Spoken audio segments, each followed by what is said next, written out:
Eh bien, bonjour à tous et à toutes, c'est Monsieur Kazitra et on se retrouve pour une vidéo sur quel casque studio me conseilles-tu, que tu sois beatmaker, que tu sois artiste qui crée des musiques, bien évidemment, éventuellement tu veux partager de l'émotion, ou que tu sois créateur de contenu, streamer, youtubeur, youtubeuse, t'es au bon endroit. Ça dépend du prix que vous voulez vous investir dans un casque studio.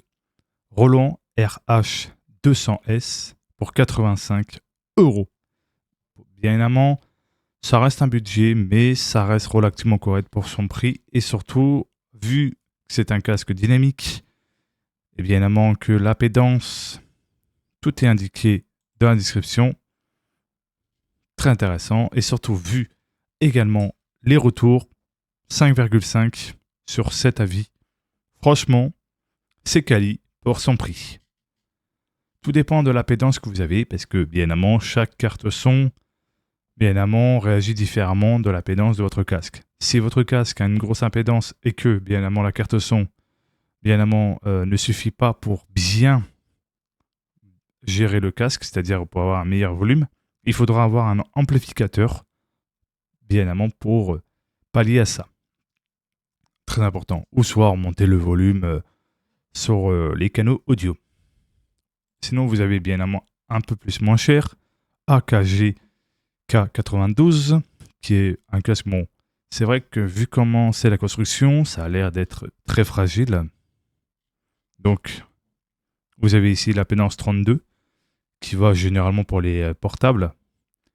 Mais je pense que ça peut aller aussi pour des PC Tour ou éventuellement pour les téléphones portables. Très intéressant. Et c'est franchement 4,7 en termes sur 5 à 8. Donc là, il y en a un 27, 4 et 5. En gros, 19 avec 5 étoiles et 8 avec 4 étoiles. Donc, vu les avis, ça a l'air plutôt quali et que ça peut être très intéressant pour son prix. Après, bien évidemment, il n'y a pas de housse de protection pour l'embarquer éventuellement. Donc, ça, c'est un peu dommage. Concernant bien évidemment le troisième, Shure SRH240, 53 euros. Et en termes d'impédance, nous sommes actuellement bien évidemment sur 38 ohms, un casque fermé.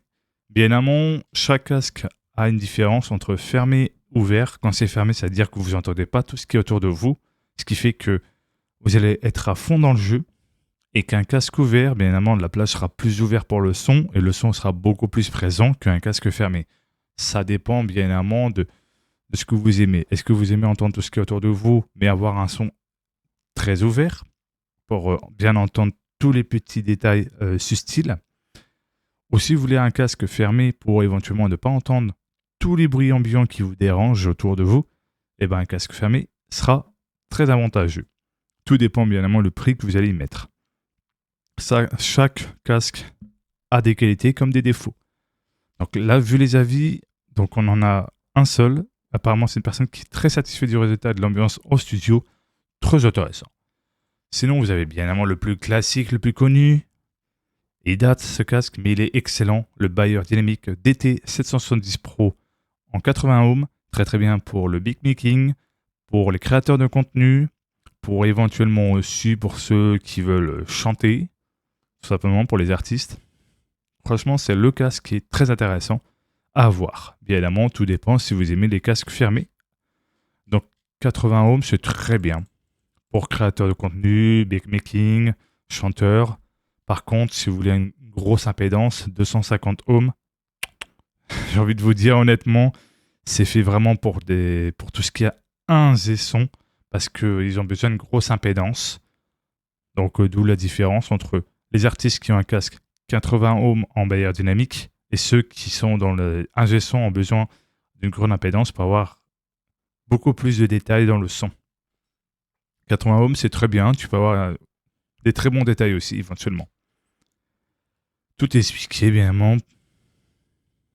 Voilà la différence. Ça, c'est bien pour l'enregistrement studio. Et ça, c'est pour le mixage. Voilà, c'est pour ça que d'où le fait que je vais vous expliquer. Et les 32 pour les appareils portables. D'où le fait, voilà la différence. Donc, d'où je vais expliquer un peu en détail. Sinon, vous avez bien évidemment celui qui est plus dans le ouvert, ce qui veut dire le Beyerdynamic DT 970 Pro 80 ohms. Bien évidemment, le prix est sans attente quasiment le même, juste avec 10 euros de